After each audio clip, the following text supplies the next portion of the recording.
দীর্ঘ ৩৫ বছর পর ভোটের মাধ্যমে রাষ্ট্রপতি পাচ্ছে বাংলাদেশ। রাষ্ট্রপতি পদে দুই প্রার্থীর মনোনয়নপত্র বৈধ ঘোষণা করেছে নির্বাচন কমিশন ইসি। যাচাই বাছাই শেষে রোববার ১৬ আগস্ট রাজধানীর আগারগাঁও নির্বাচন ভবনে এই ঘোষণা দেন প্রধান নির্বাচন কমিশনার সিইসি এএমএম নাসিরউদ্দিন। বৈধ দুই প্রার্থী হলেন বিএনপির মির্জা ফখরুল ইসলাম আলমগীর এবং ১১ দলীয় ঐক্য সমর্থিত কর্নেল অব অলি আহমদ। এর ফলে দীর্ঘ ৩৫ বছর পর বাংলাদেশ নির্বাচনের মাধ্যমে ২৩তম রাষ্ট্রপতি পেতে যাচ্ছে।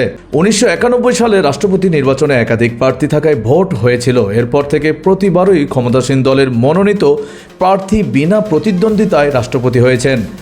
ইসি জানিয়েছে, আগামী ২০ আগস্ট দুপুর ২টা থেকে বিকেল ৫টা পর্যন্ত সংসদের অধিবেশন কক্ষে ২৩তম রাষ্ট্রপতি নির্বাচনের ভোট গ্রহণ হবে।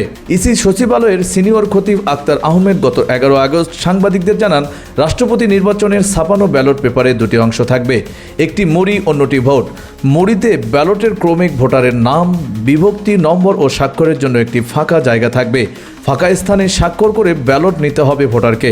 ব্যালট পেপারে প্রতিদ্বন্দ্বী প্রার্থীদের নাম থাকবে। প্রত্যেক নামের পাশে ফাঁকা জায়গা আছে, সেখানে ভোটাররা পূর্ণ নাম লিখে স্বাক্ষর করবেন। ১৯৯১ সালে রাষ্ট্রপতি নির্বাচনে একাধিক প্রার্থী থাকায় ভোট হয়েছিল। এরপর থেকে প্রতিবারই ক্ষমতাসীন দলের মনোনীত প্রার্থী বিনা প্রতিদ্বন্দ্বিতায় রাষ্ট্রপতি হয়েছেন। ওই দিন তিনি বলেছেন, অধিবেশন কক্ষে সংসদ সদস্যরা নিজ নিজ আসনে বসবেন।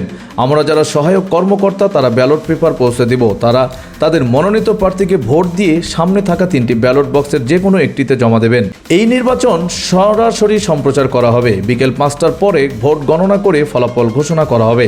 গত ২৪ জুলাই ২২তম রাষ্ট্রপতি মোহাম্মদ শাহাবুদ্দিন চুপ্পুর পদত্যাগ করার পর সংবিধান অনুযায়ী জাতীয় সংসদের স্পিকার হাফিজউদ্দিন আহমদ ভারপ্রাপ্ত রাষ্ট্রপতির দায়িত্ব পালন করছেন। সংবিধানের রাষ্ট্রপতির পদ শূন্য হওয়ায় ৯০ দিনের মধ্যে নতুন রাষ্ট্রপতি নির্বাচনের বাধ্যকতা রয়েছে। গত ৯ আগস্ট বিএনপি এবং ১০ আগস্ট ১১ দলীয় ঐক্য রাষ্ট্রপতি পদে মনোনয়ন ফর্ম গ্রহণ করেছেন। রোববার বিএনপির প্রার্থী মির্জা ফখরুল ইসলাম আলমগীরের মনোনয়নপত্র বৈধ ঘোষণা করেন ইসি। এ সময় নির্বাচন ভবনে বিএনপির স্থায়ী কমিটির সদস্য ডক্টর আব্দুল মঈন খান, গয়েশ্বর চন্দ্র রায়, জাতীয় সংসদের চিফ হুইপ নুরুল ইসলাম মনি ও হুইপ মিয়া নুরুদ্দিন আহমেদ অপু উপস্থিত ছিলেন।